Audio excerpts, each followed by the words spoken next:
কিতাবের ভিতরে এসেছে ফেরাউনের স্ত্রী আসিয়া যখন ফেরাউনকে মানে নাই, শেষ পর্যন্ত ফেরাউন অর্ডার দিয়া দিল আসিয়ারে মারো।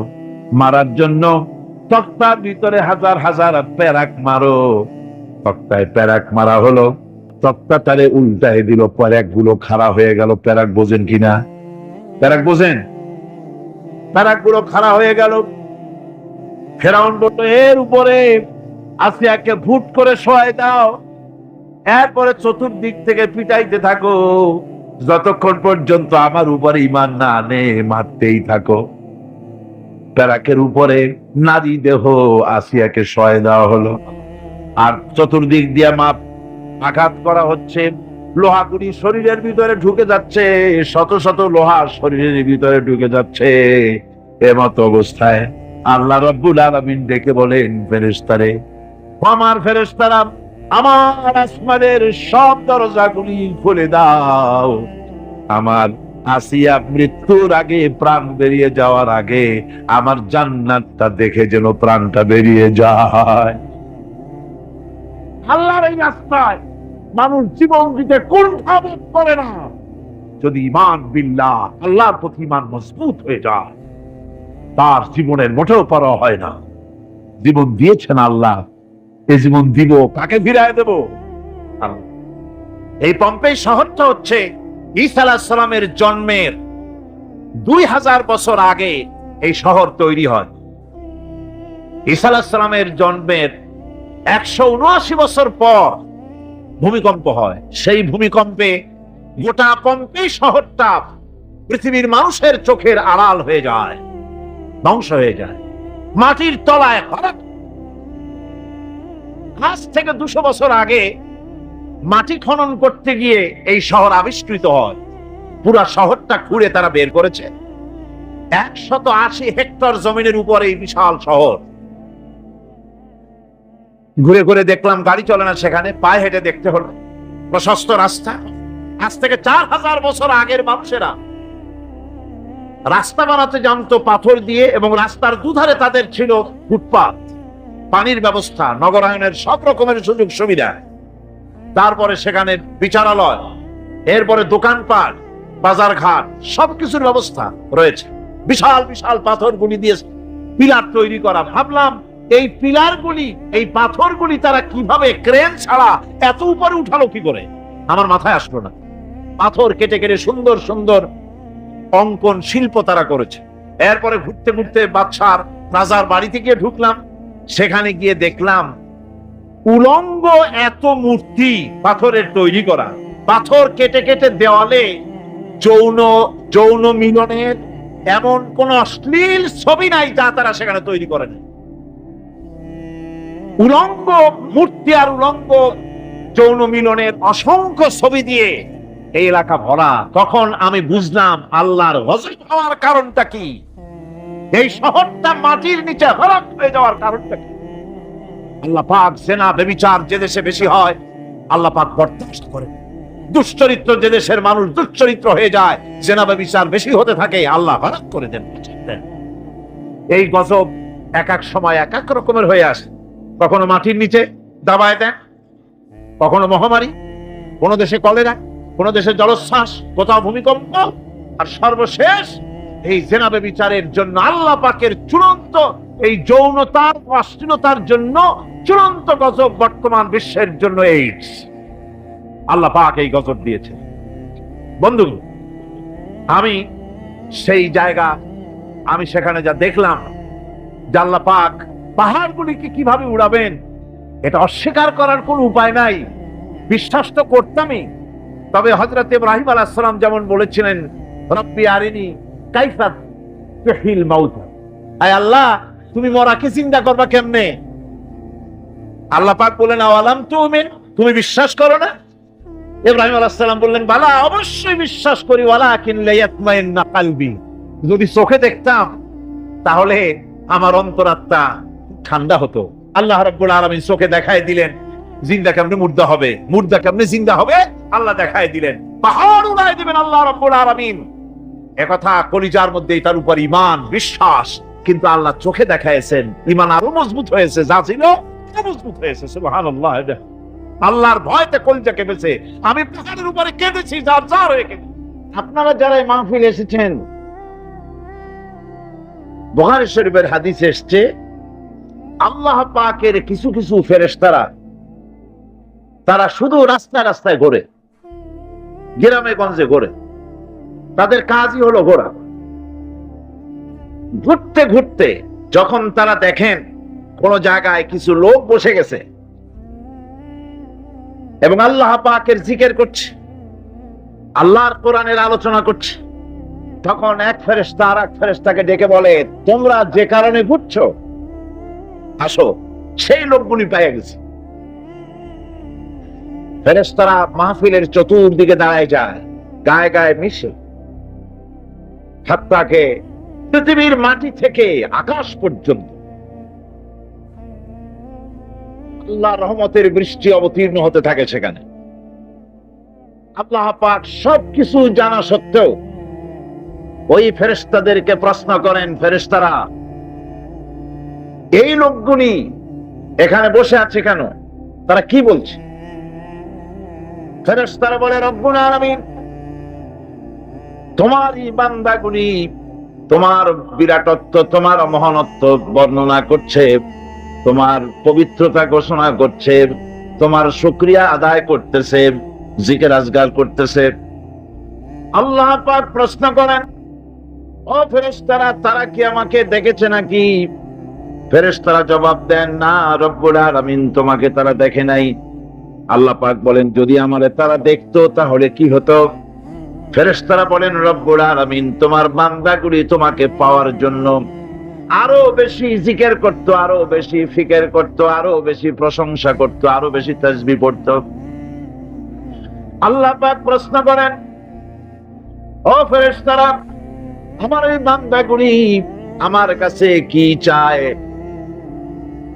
ফেরেশতারা বলে, রব্বুল আলামিন তোমার বান্দাগুলি তোমার কাছে জান্নাত কামনা করে, বেহেশত চায়। আল্লাহ পাক বলেন, ফেরেশতারা তারা কি আমার বেহেশত দেখেছে? ফেরেশতারা বলেন, হে আল্লাহ তোমার জাতের কসম তারা তোমার জান্নাত দেখে নাই। আল্লাহ পাক প্রশ্ন করেন, যদি তা দেখতো তাহলে কি হতো? ফেরেশতারা বলে, রব্বুল আলামিন তাহলে ওই জান্নাত পাওয়ার জন্য তারা প্রতিযোগিতা করত।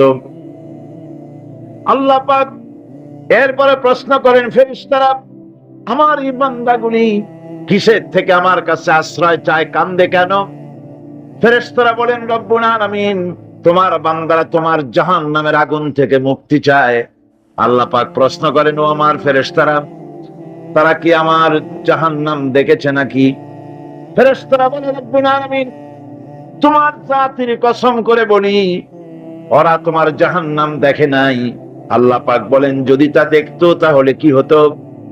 ফেরেশতারা বলে, রব্বুল আলামিন তোমার জাহান্নাম দেখলে তারা এই জাহান্নাম থেকে বেশি করে ভাগতো, এই জাহান্নাম থেকে পানাহ চাওয়ার জন্য, পরিত্রাণ পাওয়ার জন্য আরো বেশি করে কাঁদতো। আল্লাহ পাক বলেন, ও আমার ফেরেশতারা আমার এই বান্দাগুলি আমাকে দেখে নাই, আমার বেহেশত দেখে নাই, আমার দোজখ দেখে নাই। না দেখে কোরআন হাদিসের কথা বিশ্বাস করে এভাবে কাঁদতেছে। তোমরা সাক্ষী থাকো, ওই মজলিসে উপস্থিত সমস্ত লোকগুলিকে আমি রব্বুল আলামিন মাফ করে দিলাম। তোমরা সাক্ষী থাকো, সকলকে ক্ষমা করে দিলাম। একজন ফেরেশতা তখন দাঁড়াবেন, একজন ফেরেশতা দাঁড়িয়ে বলবে, আয় আল্লাহ তুমি সবাইকে মাফ করে দিলে ঠিক আছে, কিন্তু অমুক নাম নিয়ে বলবে, অমুক সে তো কোরআন শুনতে আসে নাই, সে তো জিকির করতে আসে নাই, সে তো জিকিরের মাহফিলের উদ্দেশ্যে, কোরআনের মাহফিলের উদ্দেশ্যে আসে নাই, সে আসতেছিল এমনি এমনি আসছিল নিজস্ব কাজে। কিছু লোক দাঁড়ানো আছে, বসে আছে দেখে সেও দাঁড়ায় গেল, তারও তুমি মাফ করলে। বুখারী শরীফের হাদিসের মধ্যে লেখা রয়েছে, নবীজি বলছেন, আল্লাহ রাব্বুল আলামিন সঙ্গে সঙ্গে ঘোষণা করেন, ফেরেশতারা শুনে রাখো, এই মাহফিল সমূহে আমার জিকিরের মাহফিলে আমার কোরআনের মাহফিলে যারা আসে কোনদিন তারা হতভাগ্য হয় না, কোনদিন হতভাগ্য হয় না। যারাই আসে সকলকে ক্ষমা করে দেওয়া হয়। সুবহানাল্লাহ। একবার আল্লাহ নবীর কাছে এক মুশরিক এসেছিলেন। একজন মুশরিক এসেছে একটা ভাঙ্গা মূর্তি নিয়ে এসেছে। হুজুর বললেন, তোমার মূর্তি ভাঙ্গা কেন? লোকটি বলল, হুজুর, এটা হচ্ছে আমার খোদা, এইটারে নিয়ে আমি সব সময় থাকি, যাতে সব রকমের বিপদ থেকে আমি বাঁচতে পারি। প্রতিমধ্যে আমার পেশাব পায়খানার হাজত হলো, এই মূর্তিকে আমি রাস্তায় দাঁড় করায় রেখে চলে গেলাম। পেশাব পায়খানার কাজ শেষ করে এসে দেখি যারে আমি খোদা বলি, যে আমারে যে বিপদ দিয়ে বাঁচাবে, তার মাথা থেকে পা পর্যন্ত একদম ভিজা। ভাবলাম নিশ্চয়ই কোন বরকতের পানি ছাড়া আর কি হতে পারে। এটাকে বরকতের পানি মনে করে আমি যখন চাটা আরম্ভ করলাম, চাটতে গিয়ে দেখি কেমন টক টক লাগে, আর একটা উদ্ভট উৎকট একটা দুর্গন্ধ, এসিডের মতো ঝাঁঝালো গন্ধ। জিনিসটা কি? চিন্তা করলাম, পানিটা যদি বরকতের হবে তাহলে তো এই রকমের গন্ধ হওয়া উচিত। পরে এদিক ওদিক তাকায় দেখি দূরে একটা কুকুর দাঁড়ানো আছে, আর তার নিচের থেকে পানি টপকাচ্ছে। তখন বুঝলাম যে এটা কোন বরকতের পানি। ভাই হুজুর, মেজাজটা খারাপ হয়ে গেল। ঠ্যাঙ্গা ধরে একটা আছাড় মারলাম। কুত্তার পেশাব দিয়া তুই নিজেরে বাঁচাইতে পারিস না, আমারে বাঁচাবি কেমনে? ওর জেহেন খুলে গেছে। হুজুর সাল্লাল্লাহু আলাইহি ওয়াসাল্লাম হেসে দিলেন। হাদিস শরীফে এসেছে, এই একদিন হুজুর হেসেছিলেন যখন তার দন্ত মোবারক সব বিকশিত হয়েছিল। হুজুর বলছেন, আমার কাছে কেন এসেছো তোমার এই ভাঙ্গা খোদারে নিয়ে? লোকটি বলছে, হুজুর, আমি বুঝতে পেরেছি, আমি তো ভুলের মধ্যে ডুবেছিলাম। আমি বুঝতে পেরেছি এগুলি তো আসলে কিছুই না। আমি সত্যের সন্ধানে এসেছি, সত্যের আলোকে আমাকে পৌঁছে দেন। নবীজি পড়লেন, পড়ো লা ইলাহা ইল্লাল্লাহু মুহাম্মাদুর রাসূলুল্লাহ। মানুষের অভ্যাস হলো যখন সুদিন আসে আল্লাহরে ভুলে যায়, আর যখন বিপদ আসে তখন আল্লাহর কথা খুব মনে পড়ে। কথা ঠিক কিনা? কোরআনে কারীম বলছে, ওয়াইদা আনআমনা আলাল ইনসানি আ'রাদা ওয়া নাআ বিজানিবিহি ওয়াইদা মাসসাহু শাররু ফাযু দুআইন আরিদ। আল্লাহ রাব্বুল আলামিন বলেন, যখন আমি বান্দাকে নিয়ামত দেই, নিয়ামত পেলে পরে তখন সেই পিঠ প্রদর্শন করে আমারে বুড়ো আঙ্গুল দেখায়, আর যখন বিপদ আসে তখন লম্বা চৌড়া দোয়া শুরু করে যায়। দেখেন না, যখন তুফান হয়, ঝড় হয়, টর্নেডো হয়, বরকি হয়, প্রচন্ড ঝড় এসেছে, এই ঝড়ের মোকাবেলায় কাঁদতে থাকে, আল্লাহ আমারে বাঁচাও, রক্ষা করো। আল্লাহ যদি দয়া করে মেহেরবানি করে ঘরটারে বাঁচায় দিল, তারপরে সকালবেলা কয় যে আমার বাবা বড় বুদ্ধিমান ছিলেন, পাকা শাল কাঠের খুঁটি দিছিলেন আর তাল গাছের চৌকাঠ দিছিলেন, নইলে কি ঘর টিকতো, যে ধাক্কা লাগছিল। আল্লাহ কয়, দেখো বাঁচাইলাম আমি, কানলো আমার কাছে, আর এখন প্রশংসা করে তাল গাছের আর ওর বাপ। বিপদে পড়লে আল্লাহর কথা খুব মনে ওঠে, আর বিপদ যখন যায় আর মনে থাকে না। এক বেচারা তুফানের মধ্যে পড়ছিল, নদীর ঢেউ, প্রচন্ড ঢেউ, বলতেছে, আল্লাহ কোন রকম রহম করে আমার একটু খাল পর্যন্ত নিয়ে দাও, তারপরে আমি যাইতে পারবো না। বিপদ যখন আসে সে সময় আল্লাহর কথা খুব মনে পড়ে বান্দার, আর বিপদ যখন চলে যায় তখন আল্লাহকে বেমালুম মানুষেরা ভুলে যায়। এই জন্য তাওহীদের দাবি হচ্ছে মানুষ যেন শুকর গুজারকারী, কৃতজ্ঞতা স্বীকারকারী বান্দায় পরিণত হয়ে যাবে, সব জায়গায় শুকর করবে। আল্লাহ পানি খাবে, পানি পান করে বলবে আলহামদুলিল্লাহ, খানা খাবে, বলবে আলহামদুলিল্লাহ। কোন একটা ভালো কাজ দেখবে, বলবে আলহামদুলিল্লাহ। সমস্ত প্রশংসা হবে আল্লাহ রাব্বুল আলামিনের। কার হবে? আল্লাহ পাকের শুকরিয়া আদায় করতে হবে। সমস্ত ব্যাপারই শুকরিয়া, কৃতজ্ঞতা আল্লাহ। তো কবি আল্লামা ইকবাল রাহমাতুল্লাহ আলাইহি বলেছেন, हम मजहब से हैं मजहब जो नहीं तुम भी नहीं, हम मजहब से हैं मजहब जो नहीं तुम भी नहीं, जज्बे में हम जो नहीं মাহফিল আঞ্জুম ভি নেহি। ধর্মেতে হয় জাতির গঠন, ধর্ম নাই তো তুমিও নাই, নাই গো যদি মাধ্যাকর্ষণ, গ্রহ সূর্য ভূমিও নাই। ধর্ম দিয়ে একটা জাতির গঠন হয়, যদি ধর্মকে বাদ করা হয় তাহলে অবস্থা হবে মাধ্যাকর্ষণ, ল অফ গ্র্যাভিটেশনের কারণেই যেমন চন্দ্র সূর্য গ্রহ নক্ষত্র সৌররাজি নবমণ্ডল ভূমণ্ডল একটা আর একটাকে টেনে ধরে আছে, আকর্ষণ করে আছে, আর একটাকে কেন্দ্র করে আর একটা ঘুরছে, টিকে আছে, এর স্থিতিশীলতা আছে। যেদিন এই মাধ্যাকর্ষণ শক্তি যদি না থাকে তাহলে গ্রহ সূর্য ভূমি যেমন থাকবে না, অনুরূপ ভাবে যে ধর্ম যে জাতি গঠন হয় ধর্ম বিবর্জিত ভাবে, সেই জাতি দুনিয়ার ভিতরে টিকে থাকতে পারে না। তারা লাঞ্ছিত হয়, তারা নিগৃহীত হয়, তারা নির্যাতিত হয়। আল্লামা ইকবাল আরো সুন্দর করে বলছেন, ইনতাজা খুদাও মে বড়া সবসে वो वतन है, इम्ताज़ा खुदाओं में बड़ा सबसे वो वतन है, जो पिरहन इसका है वो मजहब का काफन है। এদের কাছে এই পার্থিব ইমানদার যারা, তাদের কাছে যে তাদের এই যে দেশ এবং জাতি, এই দেশ এবং জাতির জন্য স্বাদেশিকতার জন্য কওমের জন্য যেটা তারা করে এটা ধর্মের জন্য কাফন হয়ে যায়। অর্থাৎ তারা যেভাবে দেশ এবং জাতির পূজা করে এতে করে ধর্মকে কাফন করিয়ে দেওয়া হয়। সেই জন্য ধর্ম জাতি গঠন হতে পারে না যদি ধর্ম না থাকে। পার্থিব মানে যারা ইমানদার তারা ধর্ম বিবর্জিত ভাবেই তারা দেশ এবং হককে মর্যাদা দেয়।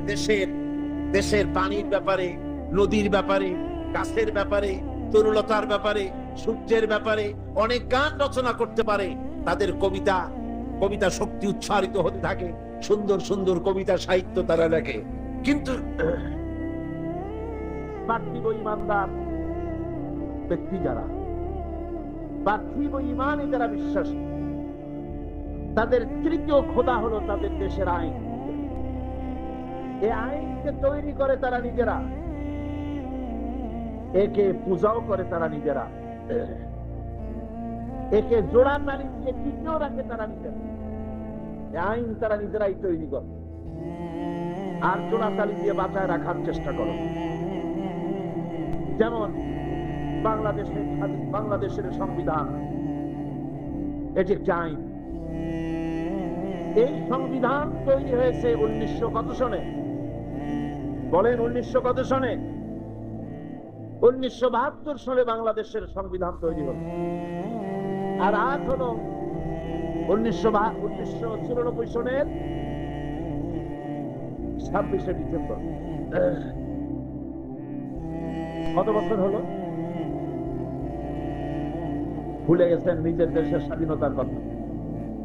কত? 22 বছর।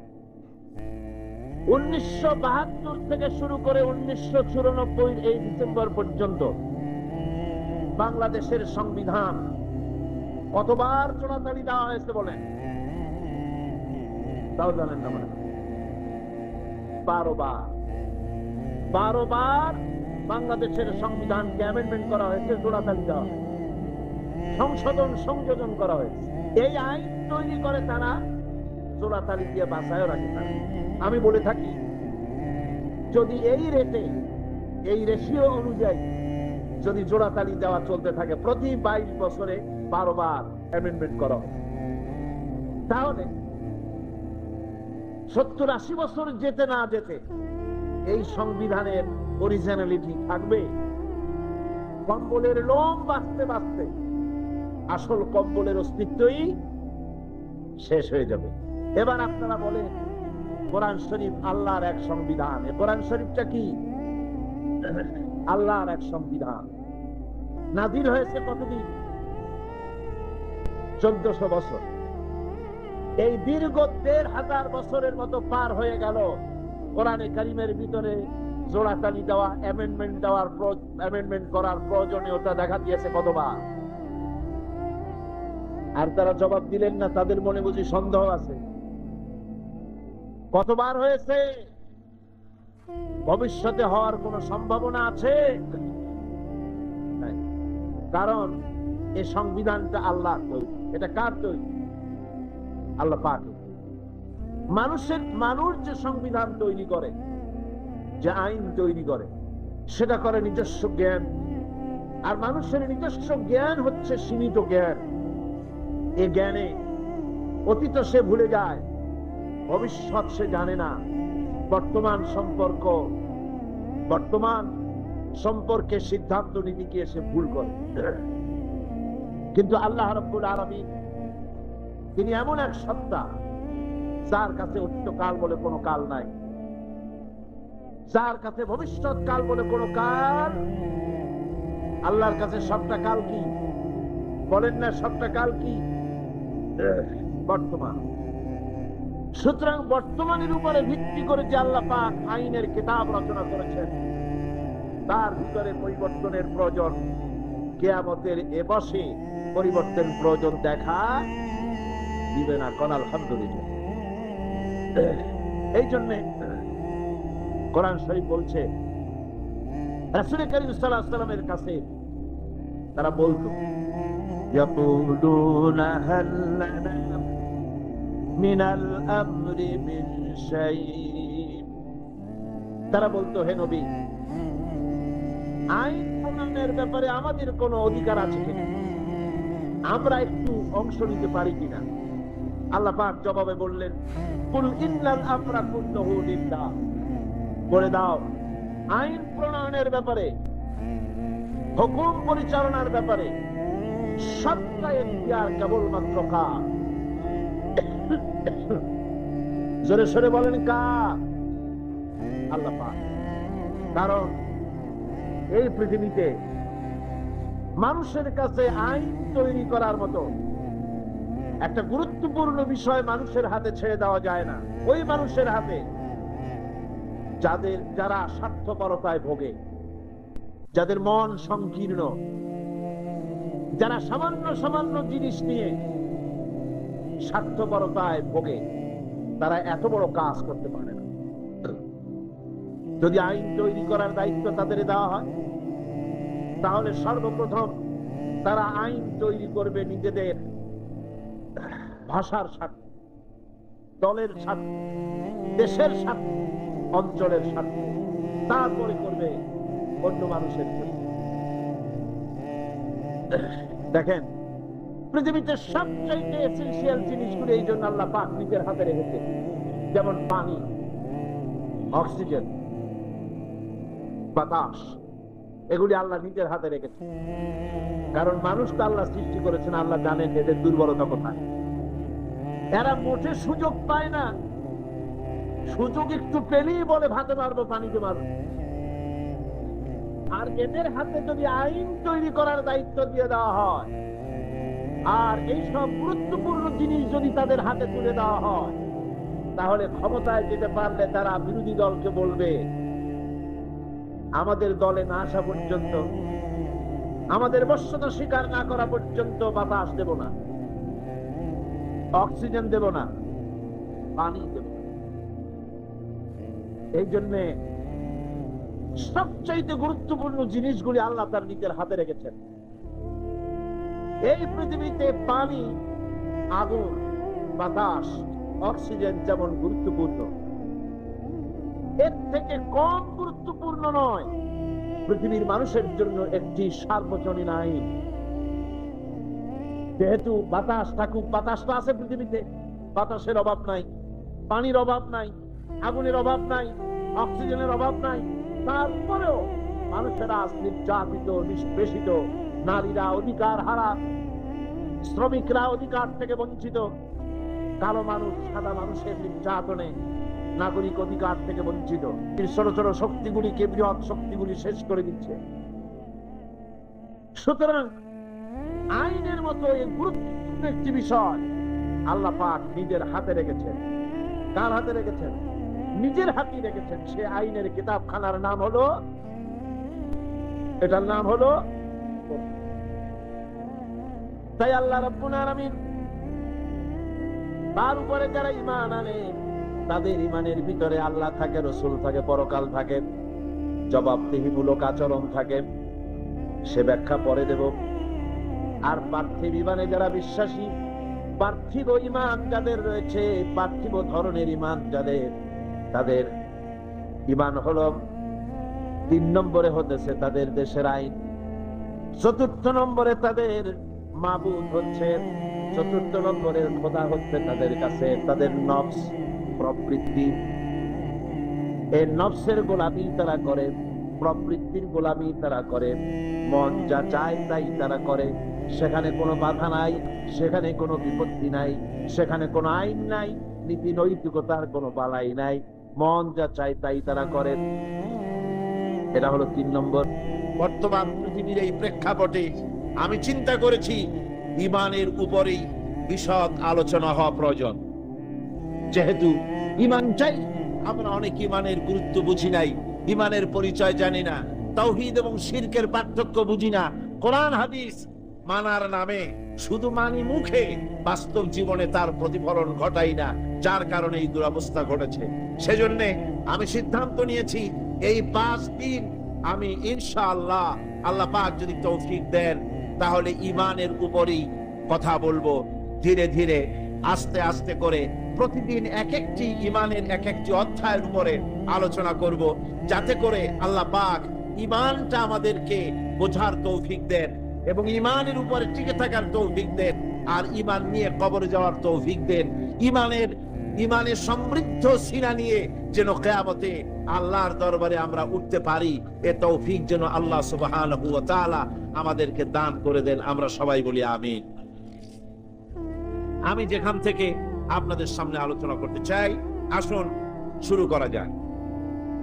শয়তানের ওয়াসওয়াসা থেকে পানাহ চেয়ে নেওয়ার জন্য আসুন আমরা সবাই পড়ি, আউযু বিল্লাহি মিনাশ শাইতানির রাজীম, বিসমিল্লাহির রাহমানির রাহিম। বিতাড়িত মরদুদ শয়তানের ওয়াসওয়াসা থেকে আল্লাহর কাছে পানাহ চেয়ে নিচ্ছি এবং পরম করুণাময় আল্লাহ রাব্বুল আলামিনের নামে শুরু করছি। সূরা আল বাকারার 22 রুকু থেকে। লাইসাল বিররা আন তুওয়াল্লু ওয়ুজুহাকুম কিবালাল মাশরিকি ওয়াল মাগরিবি ওয়ালাকিন্নাল বিররা মান آمن بالله واليوم الآخر والملائكة والكتاب والنبيين وآتى المال على حبه ذوي القربى واليتامى والمساكين وابن السبيل والسائلين وفي الرقاب وأقام الصلاة وآتى الزكاة والموفون بعهدهم إذا عاهدوا والصابرين في البأساء والضراء وحين البأس أولئك الذين صدقوا وأولئك هم المتقون صدق الله العظيم। সূরা আল বাকারা দ্বিতীয় পারা এই রুকুর প্রথম দিকে আল্লাহ রাব্বুল আলামিন ইরশাদ করছেন, লাইসাল বিররা আন তুওয়াল্লু ওয়ুজুহাকুম কিবালাল মাশরিকি ওয়াল মাগরিব। পূর্ব এবং পশ্চিম দিকে মুখ ঘুরানো এটাই কিন্তু পুণ্যবান হওয়ার জন্য পূর্ব শর্ত নয়, এটাই আসল নেক কাজ নয়। আসল নেক কাজটা কি? আসল নেক কাজটা হচ্ছে ওয়ালাকিন্নাল বিররা মান আমানা বিল্লাহি ওয়াল ইয়াউমিল আখিরি ওয়াল মালাইকাতি ওয়াল কিতাবি ওয়ান নাবিয়্যিন। প্রকৃতপক্ষে পুণ্যের কাজ হচ্ছে আল্লাহর প্রতি ঈমান আনা, কিতাব, আখিরাত, ফেরেশতা এবং নবীদের প্রতি ঈমান আনা। এটাই হলো প্রকৃতপক্ষের পুণ্যের এবং সৎ কাজের পূর্ব শর্ত। এটাই হলো আসল পুণ্যের কাজ, আসল সৎ কাজ। আল্লাহর প্রতি ঈমান, পূর্ব পশ্চিমে মুখ ঘুরানো, এটা একটি রূপক, এটা একটি উপমা, একটা দৃষ্টান্ত আল্লাহ দিয়েছেন। মূল কথা হচ্ছে, আসল কথা হচ্ছে, পূর্ব পশ্চিমে মুখ যতই ঘুরাও এটা কোনো মূল ব্যাপার নয় নেক কাজের জন্য। নেক কাজের মূল ব্যাপারটাই হলো আল্লাহর প্রতি ঈমান আনা। আর আল্লাহর প্রতি ঈমান আনার যে ব্যাপারটি, এ ব্যাপারে আমাদের মধ্যে তো কোনো, এইখানে যারা উপস্থিত আছি আমরা তো সবাই আল্লাহর প্রতি ঈমান এনেছি, কথা ঠিক কিনা কন? আর ঈমানের মূল ভিত্তিটা কি? ভিত্তিটাই হলো, ফাউন্ডেশনটাই হলো লা ইলাহা ইল্লাল্লাহ মুহাম্মাদুর রাসূলুল্লাহ। জোরে সরে পড়েন, লা ইলাহা ইল্লাল্লাহ, লা ইলাহা ইল্লাল্লাহ মুহাম্মাদুর রাসূলুল্লাহ। এটাই হলো ঈমানের মূল ফাউন্ডেশন, মূল ভিত্তি। এখন ঈমানটা কি জিনিস? ঈমান আমনুন ধাতু থেকে, ধাতু থেকে নিষ্পন্ন হয়েছে। এর অর্থ হচ্ছে চরিত্রের মানসিক ভিত্তি, যেটাকে বলা হয় আরবিতে, যেটাকে বলা হয় ঈমান, বিশ্বাস, প্রত্যয়। কোরআন পৃথিবীর সমস্ত মানব মণ্ডলীকে দুই ভাগে বিভক্ত করেছে। একটা হচ্ছে ঈমান আনয়নকারী মুমিন মুসলমান, আর এক শ্রেণী হচ্ছে ঈমানকে প্রত্যাখ্যানকারী মানুষ, যাদেরকে বলা হয় সরাসরি কাফের। এর ভিতরে যারা ঈমান এনেছে তারাই হলো পৃথিবীর শ্রেষ্ঠতম মানুষ। পৃথিবীর শ্রেষ্ঠ মানুষ কারা? আল্লাহ পাক কোরআন শরীফের মধ্যে বলছেন, ইন্নাল্লাযীনা আমানু ওয়া আমিলুস সালিহাতি উলাইকা হুম খায়রুল বারিয়া। আল্লাহ পাক বলেন, নিশ্চয়ই যারা ঈমান এনেছে আর আমল সালেহ করেছে, নেক কাজ করেছে, তারাই হলো সৃষ্টির ভিতরে সবচাইতে ভালো মানুষ, শ্রেষ্ঠ মানুষ। যারা ঈমান এনেছে এবং আমল সালেহ করেছে, তারাই হলো সৎ কাজ করেছে, এরাই হলো সবচাইতে শ্রেষ্ঠ মানুষ, ভালো মানুষ। এই ঈমান আবার দুই প্রকার। এই ঈমান কয় প্রকার? এক প্রকার হচ্ছে ধর্মীয় ধরনের ঈমান, আর এক প্রকার হচ্ছে পার্থিব ধরনের ঈমান।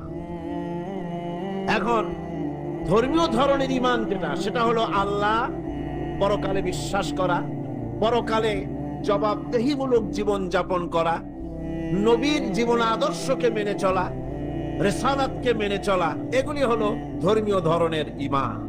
আর পার্থিব ধরনের ঈমান হচ্ছে, এখানে না আছে আল্লাহ, না আছে পরকাল, না আছে কোনো কিতাব, না আছে কোনো ফেরেশতা, না আছে কোনো রাসূল, না আছে চরিত্রের কোনো বালাই, না আছে এখানে কোনো কিছু। এখানে মৌলিক চরিত্র গঠনের শিক্ষা দীক্ষা এখানে কিছুই নাই।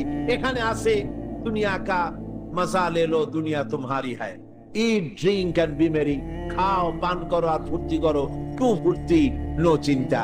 এই হলো পার্থিব ঈমানের নমুনা। এখন পার্থিব ঈমানে যারা ঈমানদার, তাদের ঈমানের চারটা ভাগ, তাদের মাবুদ হচ্ছে চারজন। পার্থিব ঈমান, এই ঈমানে যারা বিশ্বাসী, তাদের মাবুদ কয়জন? চারজন। তাদের প্রথম মাবুদ, এক নম্বরের মাবুদ হচ্ছে দেশ বা জাতি, এই দেশের জন্য, জাতির জন্য তারা প্রাণ দিতে পারে, তারা সব কিছু করতে পারে, তারা দেশের জন্য, জাতির জন্য ধন, মান, রক্ত সব দেওয়া পুণ্যের কাজ বলে মনে করে। কিন্তু ধর্মের জন্য কোনো কিছু করা, এটা পিছিয়ে যাওয়া মনে করে, যে আমাদেরকে পিছিয়ে নিয়ে যাওয়া হচ্ছে, তথাকথিত মধ্যযুগের দিকে আমাদেরকে সরিয়ে নিয়ে যাওয়া হচ্ছে। দেশ এবং জাতি হলো তাদের কাছে প্রধান, তারা ধর্মকে বাদ দিয়ে জাতি গঠন করতে চায়। ونستغفره ونعوذ بالله من شرور أنفسنا ومن سيئات أعمالنا من يهد الله فلا مضل له ومن يضلله فلا هادي له ونشهد أن لا إله إلا الله وحده لا شريك له ونشهد أن سيدنا وحبيبنا ومولانا محمدا عبده ورسوله الذي أرسله بالحق بشيرا ونذيرا وداعيا إلى الله بإذنه وسراجا منيرا. وقد قال الله تعالى في كلامه المجيد وفرقانه الحميد: أعوذ بالله من الشيطان الرجيم. بسم الله الرحمن الرحيم. إن الله وملائكته يصلون على النبي يا أيها الذين آمنوا صلوا عليه وسلموا تسليما. اللهم صل على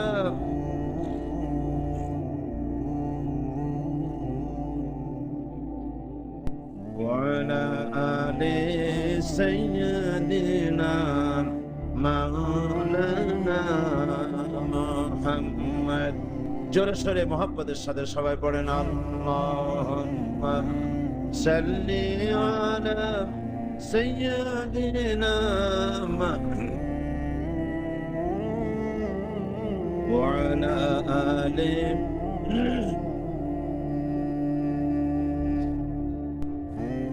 بلغ العلا بكماله كشف الدجى بجماله حسنت جميع خصاله صلوا عليه. محمد مصطفى تمه حبيب پاک داور فخر دو عالم دل بر مولا شریف الانبیاء تم ہو. بلغ العلا بکمالہ کشف الدجى بجمالہ حسنت جميع خصاله صلوا عليه. اللهم آمين. ربنا ظلمنا أنفسنا وإن لم تغفر لنا وترحمنا لنكونن من الخاسرين. أي الله رب العالمين. চট্টগ্রাম তাফসীরুল কোরআন মাহফিল বিগত 16 বছর ধরে এই ময়দানে, এই শহরে অনুষ্ঠিত হচ্ছে। আজকের এই সপ্তাদশ বর্ষের প্রথম দিনে, 5 দিন ব্যাপী মাহফিলের প্রথম দিনে কয়েকবার দরুদ ও সালাম পড়ে তোমার দরবারে হাত তুলেছি। মেহেরবানি করে দরুদ ও সালাম টুকুন সোনার মদিনায় নবী পাকের রওজা মোবারকে পৌঁছে দাও। তাম পৃথিবীর মাটির নিচে যত মুমিন ও মুমিনাত শুয়ে আছেন তাদের আরওয়ার পরে সওয়াব পৌঁছে দাও। রব্বুল আলামিন এ মাহফিলের আয়োজন যারা করেছেন আর শোনার জন্য যারা এসেছেন, কিয়ামতের দিন মুসিবতের সময় এ মাহফিল আমাদের সকলের জন্য নাজাতের ওসিলা বানিয়ে দিও আল্লাহ। ইয়া রব, करम तू अगर करे वो बात जुबान को जो दिल पर असर करे। रब्बना तक़ब्बल मिन्ना इन्नका अंतस समीउल अलीम व तुब अलैना इन्नका अंतत तव्वाबुर रहीम। सुब्हान रब्बिका रब्बिल इज्जति अम्मा यसिफून व सलामुन अलल मुरसलीन अल्हम्दुलिल्लाहि रब्बिल आलमीन। मोहतरम जनाब साहिब सदर,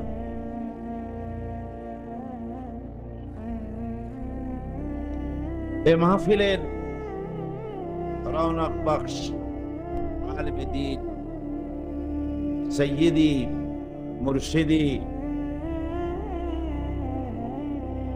आलिम दीन शेखुल हदीस अल्लामा हजरत मौलाना शाह अब्दुल जब्बार साहिब पीर साहिब क़िबला बैतुश्शर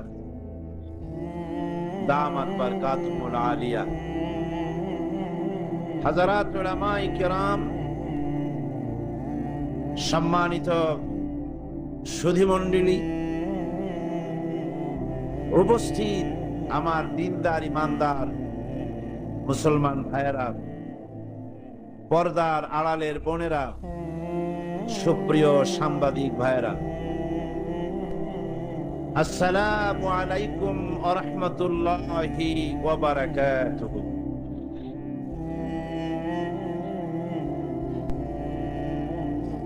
মহান আল্লাহ সুবহানাহু ওয়া তাআলার দরবারে লাখো কোটি শুকরিয়া আদায় করি যে মহান আল্লাহ তাবারক ওয়া তাআলা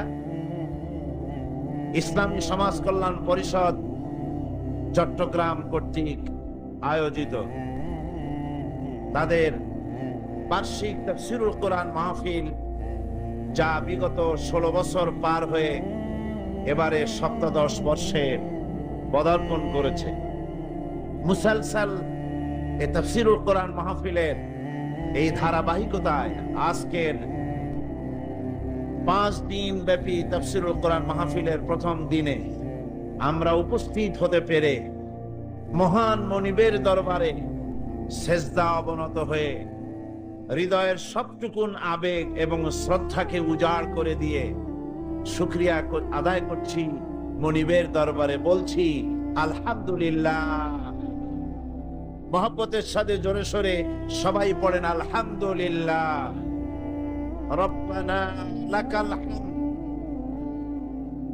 হামদান কাসীরান তাইয়িবান মুবারাকান ফীহি ইয়া রাব্বি লাকাল হামদু কামা ইয়ানবাগি লিজালালি ওয়াজহিকা ওয়া আযীমি সুলতানিকা। বিশাল ওই আকাশের মালিক, বিস্তীর্ণ এই জমিনের মালিক, গোটা বিশ্ব চরাচর, গোটা সৃষ্টি জগতের মহান মনিব আল্লাহ রাব্বুল আলামিনের দরবারে শুকরিয়া আদায় করে আমরা কোরআনে কারীমের আলোচনা করার জন্য এগিয়ে যাচ্ছি। আজকে এমন এক সময় কোরআনে কারীমের তাফসীরের মাহফিলে আমরা বসেছি যখন গোটা পৃথিবী একটা আগ্নেয়গিরির মতো বিস্ফোরণ উন্মুখ হয়ে আছে। সেই বিস্ফোরণ উন্মুখ আগ্নেয়গিরির জ্বালামুখে বসে আমরা যেন বলতে গেলে এরকমই মনে হয় যে জাহান্নামের ভেতরে বসে ফুলের হাসি হাসতেছি। গোটা বিশ্ব আজ এক জাহান্নামের বিভীষিকায় পরিণত হয়েছে। পৃথিবীর যেদিকে তাকায় সেদিকে অন্যায়, অসত্য, অবিচার, মানবাধিকার আজ উলঙ্ঘিত। মানুষের অধিকার বলতে আজ আর কোনো জিনিস নাই। যারা ছোট বড়দের নিষ্পেষণে নির্যাতনে তাদের বেঁচে থাকার অধিকারটুকুন তারা হারিয়ে ফেলছে। আজ যেদিকেই লক্ষ্য করি সেদিকেই দেখতে পাচ্ছি মানুষেরা হাহাকার করছে। বসনিয়ার মুসলমানগুলিকে সার্বীয়রা চতুর্দিক থেকে ঘিরে ফেলে তাদেরকে মেরে মেরে শেষ করে দিচ্ছে। রাশিয়ার শ্বেত ভল্লুকেরা